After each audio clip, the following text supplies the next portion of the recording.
Hello, McKinley. Hello, Bryson. Hello, Clara. This is Jamie reading for you Two Bad Ants by Chris Van Allsburg.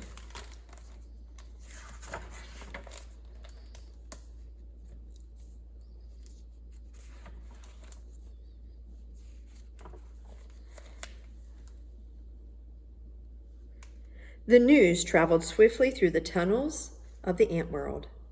A scout had returned with a remarkable discovery, a beautiful, sparkling crystal.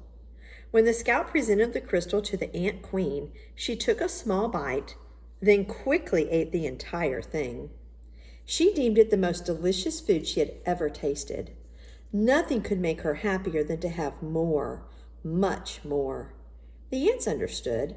They were eager to gather more crystals because the queen was the mother of them all. Her happiness made the whole ant nest a happy place.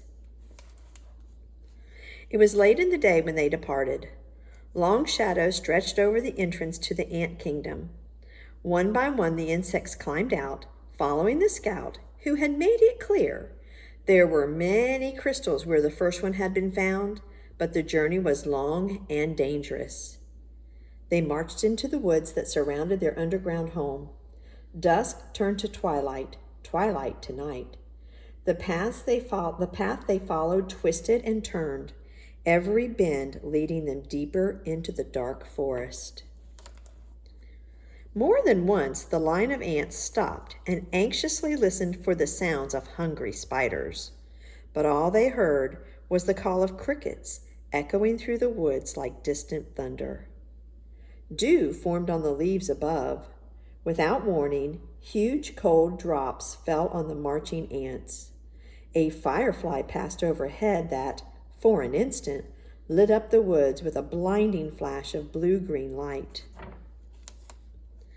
At the edge of the forest stood a mountain. The ants looked up and could not see its peak. It seemed to reach right to the heavens, but they did not stop. Up the side they climbed, higher and higher. The wind whistled through the cracks of the mountain's face. The ants could feel its force bending their delicate antennae. Their legs grew weak as they struggled upward. At last, they reached a ledge and crawled through a narrow tunnel. When the ants came out of the tunnel, they found themselves in a strange world. Smells they had known all their lives, smells of dirt and grass and rotting plants, had vanished. There was no more wind, and, most puzzling of all, it seemed that the sky was gone. They crossed smooth, shiny surfaces, then followed the scout up a glassy, curved wall. They had reached their goal. From the top of the wall, they looked below to a sea of crystals. One by one, the ants climbed down into the sparkling treasure. Quickly, they each chose a crystal, then turned to start the journey home. There was something about this unnatural place that made the ants nervous. In fact, they left in such a hurry that none of them noticed the two small ants who stayed behind. "Why go back?" one asked the other. "This place may not feel like home, but look at all those crystals." "You're right," said the other. "We can stay here and eat this tasty treasure every day forever." So the two ants ate crystal after crystal until they were too full to move and fell asleep. Daylight came. The sleeping ants were unaware of changes taking place in their newfound home. A giant silver scoop hovered above them, then plunged deep into the crystals. It shoveled up both ants and crystals and carried them high into the air. The ants were wide awake when the scoop turned, dropping them from a frightening height. They tumbled through the space in a shower of crystals and fell into a boiling brown lake. Then the giant scoop stirred violently back and forth. Crushing waves fell over the ants. They paddled hard to keep their tiny heads above water, but the scoop kept spinning the hot brown liquid. Around and around it went, creating a whirlpool that sucked the ants deeper and deeper. They both held their breath and finally bobbed to the surface, gasping for air and spitting mouthfuls of terrible, bitter water. Then the lake tilted and began to empty into a cave. The ants could hear the rushing water and felt themselves pulled toward the pitch-black hole. Suddenly the cave disappeared and the lake became calm. The ants swam to the shore and found that the lake had steep sides. They hurried down the walls that held back the lake.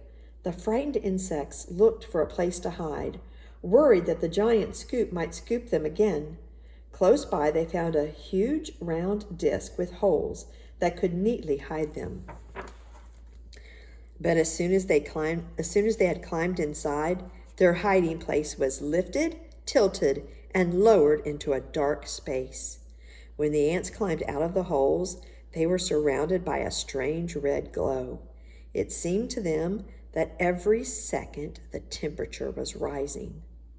It soon became so unbearably hot that they thought they would be cooked. But suddenly the disc they were standing on rocketed upward, and the two hot ants went flying through the air. They landed near what seemed to be a fountain, a waterfall pouring from a silver tube. Both ants had a powerful thirst and longed to dip their feverish heads into the refreshing water. They quickly climbed along the tube. As they got closer to the rushing water, the ants felt a cool spray. They tightly gripped the shiny surface of the fountain and slowly leaned their heads into the falling stream. But the force of the water was much too strong. The tiny insects were pulled off the fountain and plunged down into a wet, dark chamber. They landed on half-eaten fruit and other soggy things. Suddenly, the air was filled with loud, frightening sounds. The chamber began to spin. The ants were caught in a whirling storm of shredded food and stinging rain. Then, just as quickly as it had started, the noise and spinning stopped.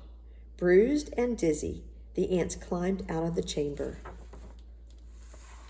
In daylight once again, they raced through puddles and up a smooth metal wall. In the distance, they saw something comforting, 2 long, narrow holes that reminded them of the warmth and safety of their old underground home. They climbed up into the dark openings. But there was no safety inside these holes. A strange force passed through the wet ants. They were stunned senseless and blown out of the holes like bullets from a gun. When they landed, the tiny insects were too exhausted to go on. They crawled into a dark corner and fell fast asleep. Night had returned when the battered ants woke to a familiar sound, the footsteps of their fellow insects returning for more crystals. The 2 ants slipped quietly to the end of the line. They climbed the glassy wall and once again stood amid the treasure. But this time, they each chose a single crystal and followed their friends home. Standing at the edge of their ant hole, the 2 ants listened to the joyful sounds that came from below. They knew how grateful their mother queen would be when they gave her their crystals. At that moment, the 2 ants felt happier than they'd ever felt before. This was their home. This was their family. This was where they were meant to be. The end. I love you.